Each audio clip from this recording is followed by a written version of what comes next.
Fly Racing 32nd car is sideways. Revs come up, gates down. Terrible jump for Eli Tomac, but a good one for Sean Cerullo. And one Kawasaki's going to lead them in. Another hole shot for AC. He has been lightning off the line as of late. Osborne getting punted around by Barsha, and Sexton almost made the move on Sean Cerullo. These two have been battling quite a bit lately. Yeah, Barsha and Osborne came together. Osborne almost went off the track, and now first and second, your training partners during the week, these guys ride together a lot. But once they drop the gate, the friendship will sort of be put on the back burner, per se. See the 450 riders able to get up the hill a little bit cleaner, but you saw Cinderella still cased it just a little bit, and that allowed Sexton to stay right there. 7 straight motosport.com hole shots for Sean Cerullo. That is unbelievable. Osborne has recovered after that battle with Barsha to lock down third, and now he is looking to get around Sexton. Haven't seen too many riders try to use that very inside at the bottom of the hill there, but I think what we're seeing is the outside is just starting to get rough enough that the other lines are coming into play. Barsha still in fourth, battling it out with Baggett, who was fastest in the first qualifying session earlier today and was second to Sean Cerullo in the second session. So Baggett has some speed here as well. He's battling with Tomac. Good recovery from Tomac. A horrendous jump out of the gate, but somehow he's already sixth. Osborne looking to make the pass on Sexton. Yeah, Sexton made a little bobble exiting that corner. That allowed Osborne to get right there, but just not quite enough. So on this opening lap, you can see they've thrown some water down. They have to keep the dust down, but on these 450 machines with so much power, very easy to light that rear tire up, get yourself into some trouble. So the riders trying to attack, but be somewhat cautious on these opening laps. Chaotic first lap here. At one point, Sexton was trying to make the move on Sean Cerullo. Sean Cerullo pulls it back out. A couple of pass attempts by Osborne on Sexton. At one point, Barsha was trying to pass Osborne, and Tomac has moved up quickly. He's working on Baggett back there, right behind Barsha. Well, that could be some bad news for the leaders if Eli Tomac is in prime form. And it's Muscan, Bogle, Craig. Man, this 450 field is fun to watch this year. Baggett able to hold Tomac back. They were side by side as they raced in that section of rollers behind the starting gate. Now we head back uphill. No change in the order yet. Baggett, someone that always rides very well at this Thunder Valley racetrack, but had a chance to have a quick conversation with him after practice, and he's been dealing with some tendonitis in his right hand. He says sometimes it really affects him, other times not so much. Down to the inside again. Barsha has a little mid-turn bobble.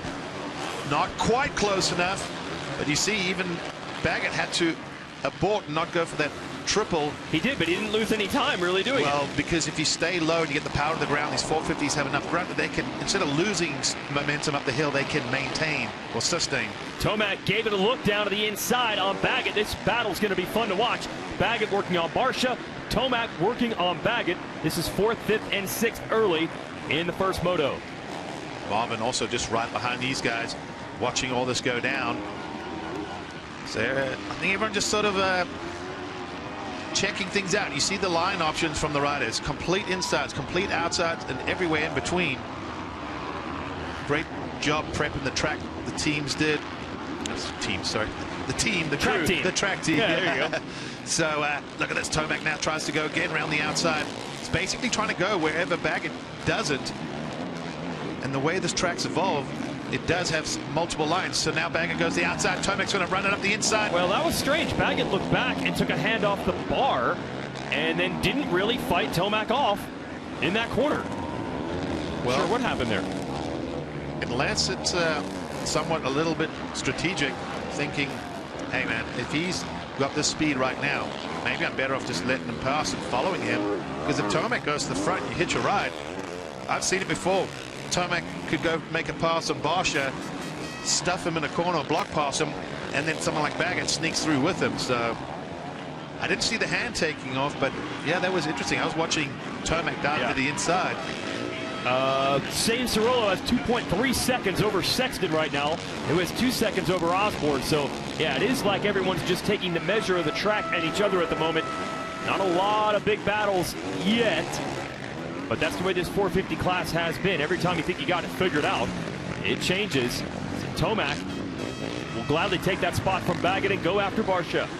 Well, I don't know if I ever thought I'd say this in 2020, but Eli Tomac could do his teammate Adam Cincerillo the world of good by getting around Barcia and then Osborne. Talk about a team player, but I didn't think it would be Tomac helping Cincerillo for the title. I honestly would have thought it would have been the other way around starting the season, but hey, 2020, expect the unexpected. That's right. What's the update? Have you heard anything from the crew or Eli himself there, Will? Well, I checked in with his mechanic there, Brian Kranz, earlier, just to see how Eli was doing. Obviously, he came off a solid Moto 2 finish there in Florida last week, and he said he's good. His confidence levels are high. And I was kind of asking about qualifying because it wasn't bad, but it wasn't his best. He was sitting about sick.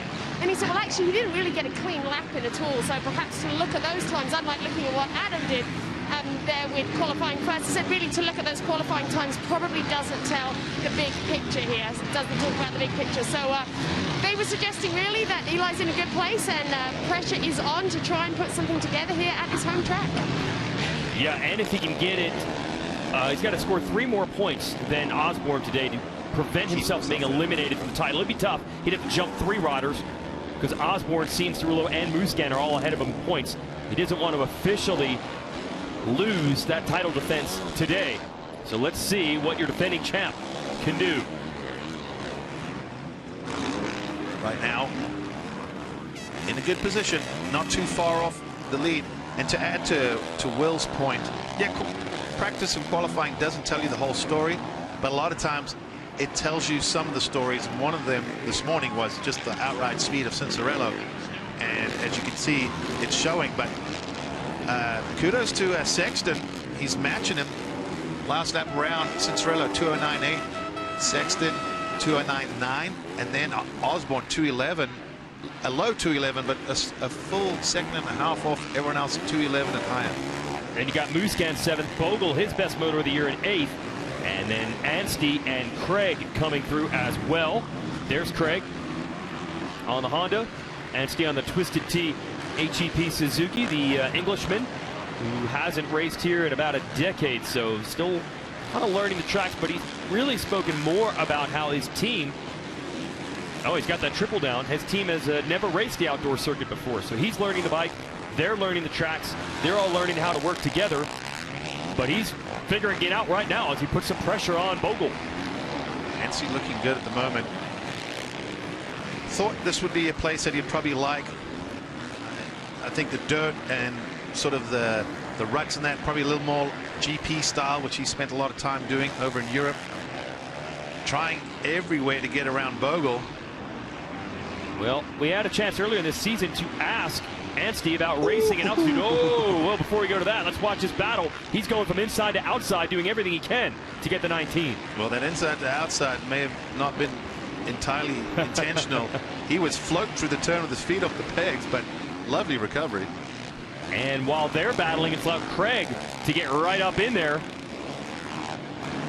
This is going to be interesting. Who breaks first? Does Anstey get around Bogle? Does Craig get around Anstey? And then you see Musquin just had, oh, lines almost came together. Yeah, Anstey squared that corner up the exit. Craig probably didn't quite anticipate that gap tightening so quickly. Anstey probably also just realized, oh boy, I'm trying to get around Bogle, but I got to attack and defend at the same time. It's going to be hard. No changes up front. Cianciarulo has now put 4 seconds into Sexton. Craig is all over Anstey, and Tomac is now all over Barcia. It always is funny to me to see this. I look back in Loretta Lynn's, the big amateur race, back in 2002, 18 years ago. There was a class of 65cc motorcycles, had Barcia, had Tomac, had Jason Anderson, had Blake Baggett. 3 of those 4 are battling on the track right now. That's the funny part about motocross. These guys have been racing each other their entire lives. Tomac, nice line to the inside. Yeah, just didn't quite get that inside rut as clean as he would have wanted. You saw him stand the bike up a little bit. If he was able to really get that bike cranked over, I think he would have got it done there. Trying at that very outside at the top of that hill. Haven't seen that too much. This section here obviously probably still haunts Eli just a little bit, but maybe, no, I thought Barcia might have given him an opportunity right there. He doesn't do that much. No, Bosch is stingy when it comes to giving up positions. He'll fight you tooth and nail, and then even if you pass him, don't you dare make a slight mistake in the next 2 or 3 turns, because he'll come right back at you. Well, the point I was making, Tomac knows that well. These guys have been racing each other since they were kids. Tomac going to try this inside. Bosch made the mistake. Neither gets the triple. Tomac has the pass for now. Barcia comes back. Mistake by Tomac. Barcia holds him off for the moment. Tomac tries again. Yeah, Tomac tried everything. Look at that. That's how you rail the corner there. Tomac just absolutely nailed that rut. He tried to do that a few turns earlier up the inside, the bottom of the hill. But look at him. He's like trying to run as fast as he can. He's like, give me 5 bike lengths, please. Stay out of striking distance. So Tomac has gotten up to 4th with Barcia 5th. Next on Tomac's list would be Osborne. And then it's Sexton. And Cianciarulo continues a perfect day so far here in Colorado.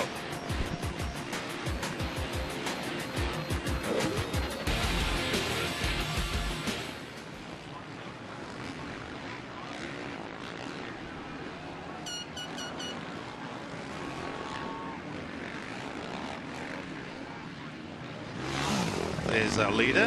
Hadn't seen him too much this race. Well, Sexton and everybody else can say that too. Yeah, basically. And but you know, comes back to what I was saying earlier. I haven't had it too many times in my career, but I can only put myself in his shoes. But there's something about just going back, and when you look at times and go, dude, it felt easy. I repeated those lap times. Like, people are like, how are you so fast today? And you're going, I don't know, man. I try to do this every day we're out there. And some days it just clicks, but it feels so good to come back and go, I can do those lap times easily. And if someone wants to pick it up, I could even shave a little bit of time off. So a couple hours between qualifying practice and Moto 1, he felt good. But then there's also a little bit of nerves with it, because you got to back it up. Oh, feet off the pegs. Yeah, a little bubble there. And by the way, Sexton has taken it from about 4 seconds down to 3.1. So last half a lap, you can see Sexton back there closing just a little bit. So we'll see if Cianciarulo can respond to that. And they've got a nice gap over Osborne right now, although it was these two leading the first moto last week in Florida. Looked like that Osborne covered. Osborne was eventually able to get them. And Osborne was the fastest man on track last lap around. So, yeah, it's that time.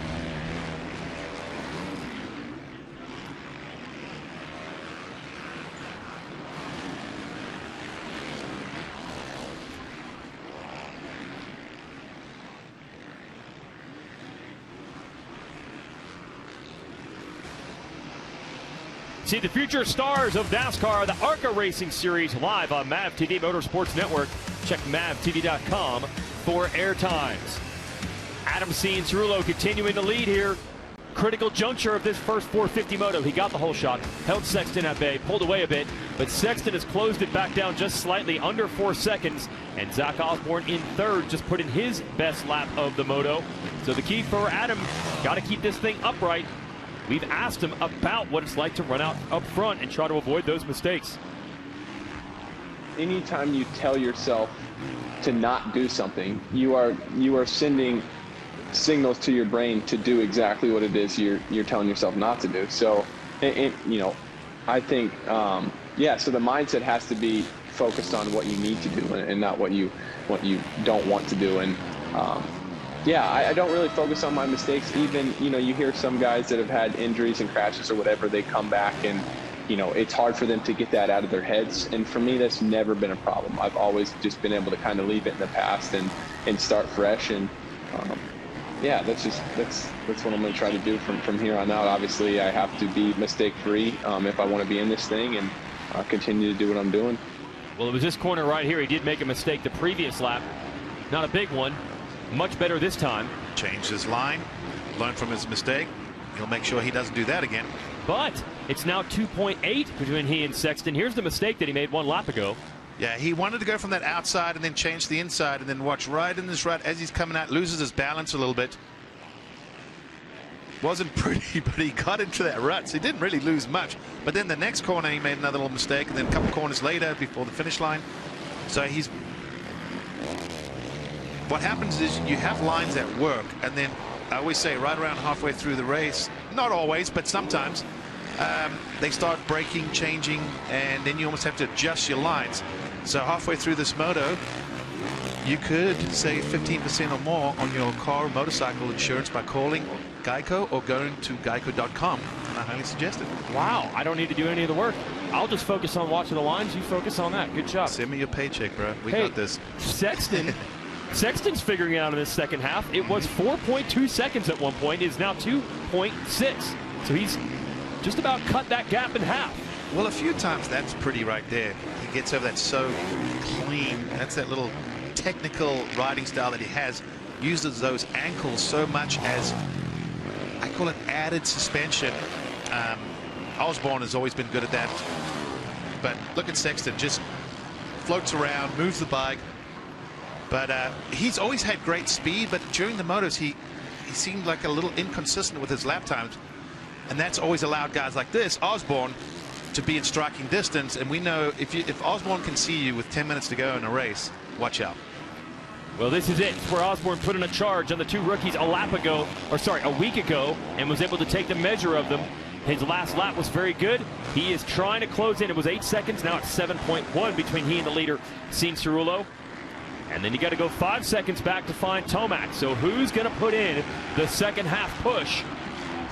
It looks visibly like it's maybe Osborne. You can just see the way he's just hustling through all those ruts. It's a lot of body English, throwing the bike in there, but very good at being aggressive where you want to be, and then a little finesse in some of these little sections. You can't overcharge us downhill off cambers. Tomac 2:11. His teammate Cianciarulo up front ran a 2:11, but both Sexton and Osborne were into the 2:10s. Not a huge difference, just a couple of tenths. But Sexton chopped 4 tenths off of Cianciarulo's lead, and 6 tenths quicker was Osborne compared to Cianciarulo. So the top three are beginning to tighten. Tomac not losing a lot of ground to them, but they're inching away from him a little bit. Here's Barcia in 5th in the Monster Yamaha. Then it'll be Baggett, Musquin, and Craig. Craig has gotten around Anstey and Bogle. So what'll happen in this battle? Can Musquin, who is 3rd in the series, definitely needs better than 7th, but Musquin has taken a beating the last couple of races. A huge crash in qualifying last week, and a big crash on the treacherous Mount Martin downhill 2 weeks ago in Minnesota. So 2 weeks in a row that Musquin took a big hit. Maybe that's made an impact on himself, literally, coming into this one. It's like the R.J. Hampshire Award. Yeah, piling up. Oh, there's a muffler on the straightaway there. Track. Wow. So if you want to know whose it belongs to, just listen to an obnoxious bike coming by. Marv about to be under some pressure here from Christian Craig. What have you heard of the number 25, Will? Well, I was wondering exactly the same thing as you guys were there. You know, how well did he recover from that crash that we saw? Because, I mean, it looked, I think, probably maybe worse than it was, because we saw him sort of get back out there and race again. So I checked in with Ian Harrison there, who heads up racing at KTM, and he said he's fine. He said it did, in fact, look worse. We don't like to watch the footage, but he said he's doing okay. The knee's good, which is obviously a constant concern after coming back from surgery, and everything else is fine, really. So I don't know if we're seeing any kind of effect from it right here, but they said as far as his health goes, he's right there. Okay, so that's not the problem. Just the problem is he's running 7th in the moto, and he needs better than that. And it could get worse, because Craig is absolutely closing the gap. Craig's got it down under a second now between he and Musquin.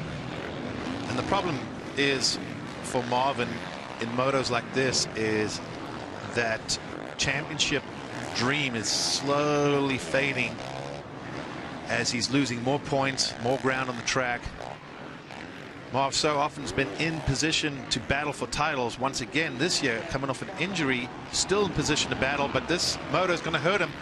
It's going to theoretically almost put it down to a 2-horse race, moving, 3 motos to go. Yeah, if anyone ends up 50 points or more behind Osborne at the end of this, they are mathematically eliminated with only 1 race to go after today. Craig riding smooth as always and chasing Musquin down.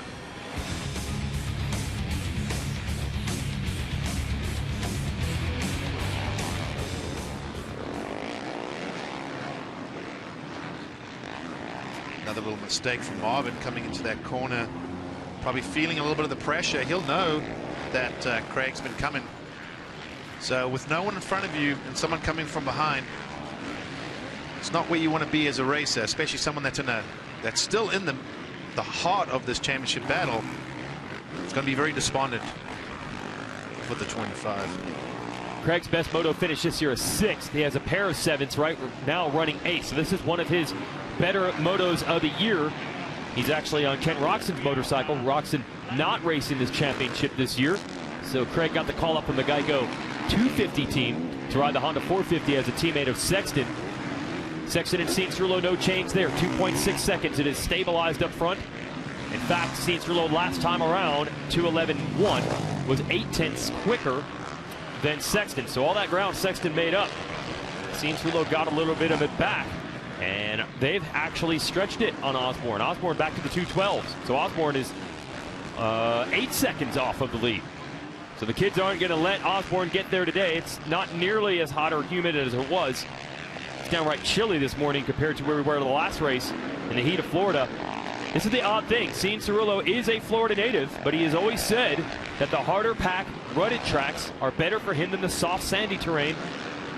And he has showed it so far here in Colorado. Fastest qualifier, whole shot, and leading this first moto.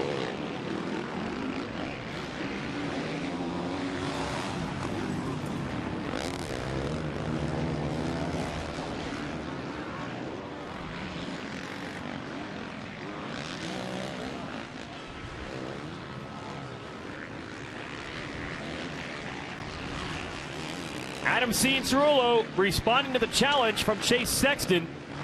Last time around, he actually stretched it just a little bit. Now Sexton closing it back down. It's been about 2.5 seconds for the last 3 or 4 laps. So Sexton got it from 4 seconds to 2.5, but has not been able to get any closer than that. Cianciarulo has led from the start. We'll show you the motosport.com whole shot replay. Yeah, well, you can see where it comes from. The Kawasaki riders right next to each other, next to Osborne as well. Like you said, Jason, Eli didn't get the jump.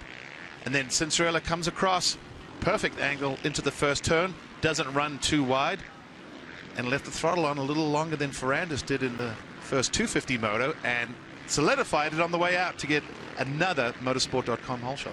Well, he could start teaching a clinic on how to get whole shot. 7 in a row for Cianciarulo. That is unbelievable. And he is now the season laps led leader. But it is not over. 3 seconds between he and Sexton. But we are in 2-lap traffic and plenty of time left. 7 minutes and 2 laps for Sexton to make a charge. And Sexton's got all the motivation in the world. He has yet to win one of these 450 motos. There he is. Well, I think even for Sexton, second right now would be almost like a victory for him. I mean, he's ridden fantastic. Cianciarulo's been just on another level all day. So if you're Sexton going, hey man, there were several laps that I closed that gap and I kept him right there. It's got to feel good going into Moto 2. And I'm curious, not saying I don't question Sexton's fitness, but we have seen him struggle in the heat sometimes. But now we're at altitude. It's a different sort of issue. We got a battle here. Osborne has been caught by Tomac. Tomac's on the inside. Osborne way outside in no man's land. That was not the line you want. And just like that, Tomac has caught past Osborne. Is there a problem here for the 16? I don't know if there's a problem. He doesn't look like he's riding around like there's an issue. But, hey, it could be something like maybe he didn't control his breathing, or which probably unlikely, but maybe got a little arm pump on a track like this. Arm pump this late in the season, it'll catch guys off guard because they're like, oh man, the bike was moving everywhere, the ruts were long, and I just held on tight and I tensed up. And Osborne has had problems with arm pump, especially in the first motos throughout his career. That's what I think, because he just really has started to drop off, and you can see there's no fight. He was a 2:16 last lap. Tomac was a 2:10. I mean, that's significantly different. Yeah. Sexton, Cianciarulo 2:12. So I think Osborne's, if I was just to take a guess, I think he's dealing with some arm pump. But now Bosch, yeah, he's still got a chunk to make up. I don't see Osborne throwing that one away. So Osborne was running 2:10s not that long ago. That 2:16 has cost him a spot. We've got, meanwhile, a replay here of another mistake by Cianciarulo, your leader.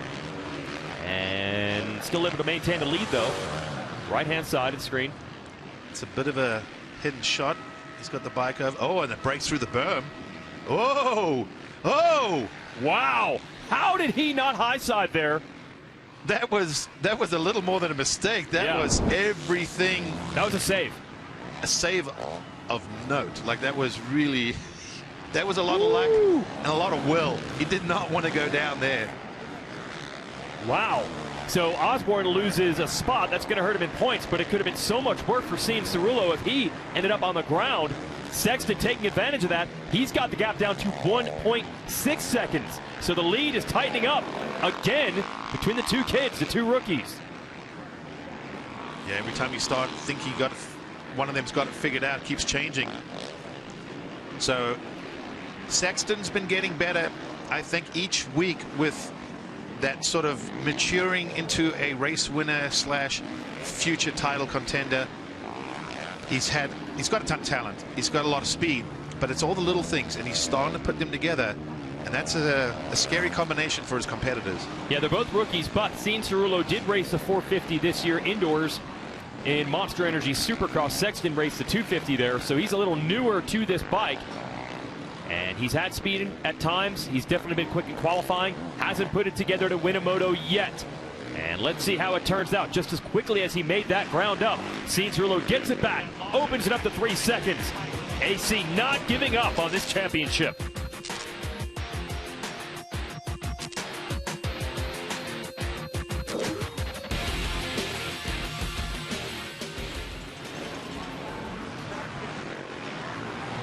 I'll tell you, a few weeks ago, we always have a conference call during the week discussing these races, and I said, hey, Cianciarulo's been riding well, but he's been getting the starts. The guy's not going to be able to get 8, 10 hole shots to end the series. Maybe he is. 7 hole shots in a row, there's 3 to go. You get starts like this, I mean, we all know that's almost always the key to the moto, right? He keeps putting himself up front, keeps himself in title contention. He's going to pull it back under 25 points if it ends this way. Well, I think you could go and have a conversation with Ferrandis. You put yourself in a bad position near the back, bad things happen. You get caught up in pileups, you put yourself in a good position, this is what happens. Yep. And Cianciarulo back in control, 3.8 seconds now over Sexton, so he's pulling back away.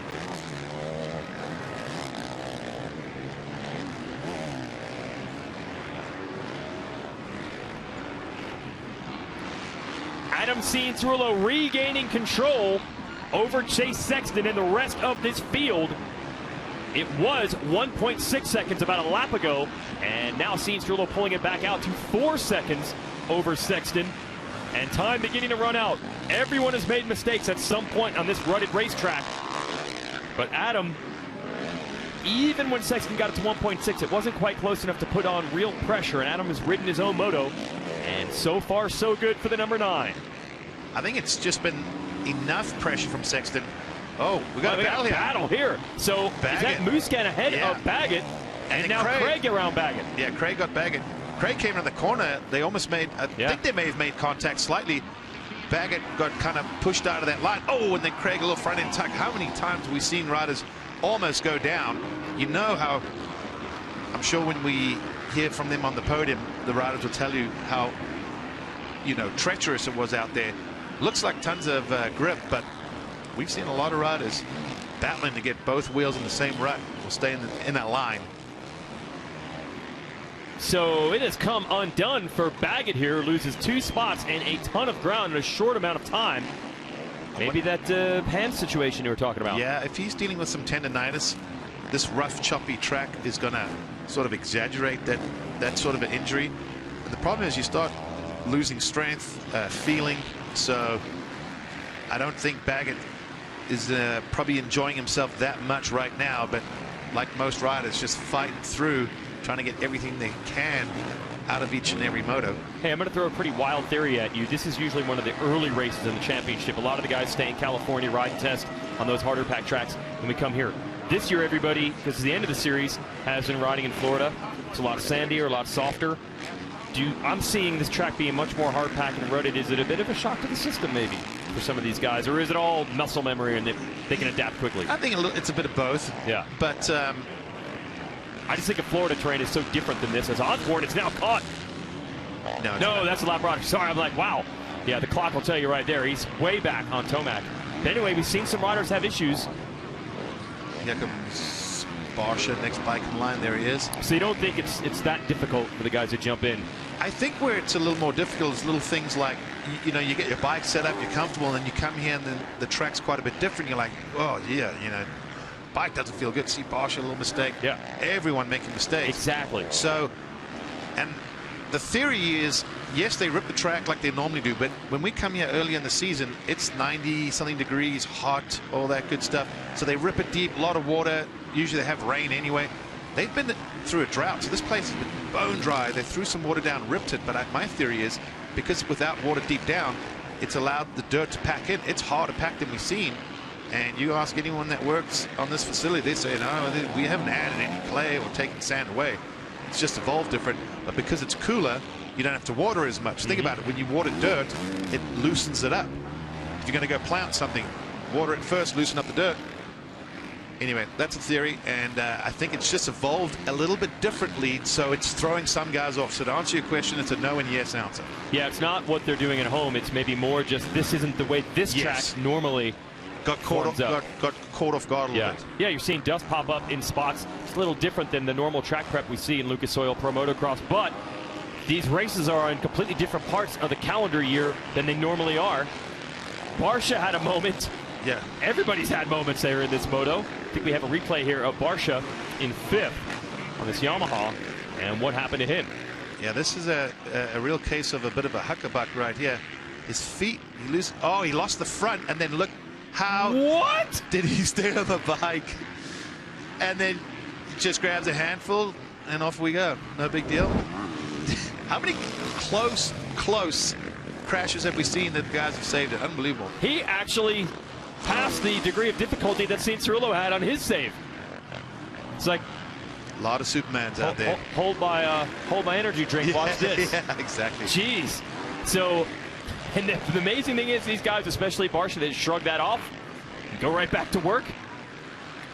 So they've all had their problems, but St. Cirillo has controlled it best from the front. 2.9 seconds to gap over Sexton. Look who's been coming on fire though. Eli Tomac, last lap around, 2:09.1, by quite a bit faster than anybody on the track. He's actually caught, not caught, but he's catching. The moto. Yeah. Oh, that's classic Eli Tomac. He always says. But look, it's quite a bit better than anyone's best lap, and they were all happening earlier in the race. Yeah. His fastest lap is also the fastest lap of anyone in this race. But even a more stark difference, he just turned it in. Everyone else turned in their 2:09 early. But I think he's going to run out of time because the white flag is waving, and Tomac still has 5 seconds to make up on Sexton, and 7.5 on St. Cirillo. So Adam getting it done. There's the gap to Sexton. The nice thing for St. Cirillo, 3-second gap on the last lap. That's a lovely gap, just enough you can ride your lines, not panic. You come up on a lap rider, you can wait the corner and then make your pass. But yeah, with Tomac coming so fast, I'm sure even Sexton's like, where did this guy come from? This is the guy I heard about that I was going to race in the 450 class. Yeah, we have not seen so many of those beast mode charges from Tomac, but they're still there. He did it last week, and he is definitely strong down the stretch here in Colorado, his home race. But it was the difference. We saw it right off the start. Great jump for St. Cirillo, bad jump for Tomac. That might have told the entire story.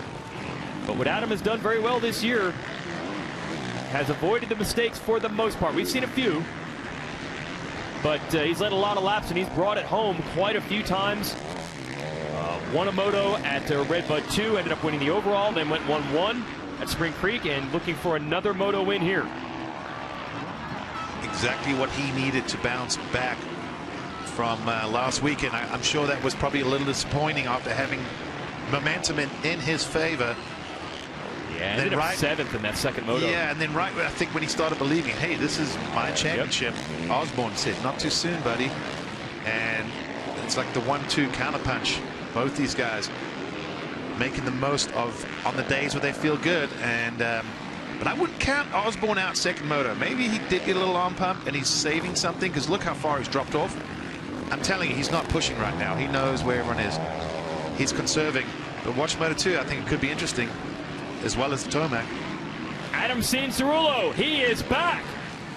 dominant win here in the first moto. And that'll help him get right back in the title picture. Sexton, a great run, will finish up in second. Eli Tomac looking for third as we go and check in with Osborne here, a distant fourth. But Osborne knows the game well. With that points lead he has, no reason to risk it too much if he's not feeling it in this moto. He'll take the fourth as opposed to putting it on the ground when you come in with a 29-point lead.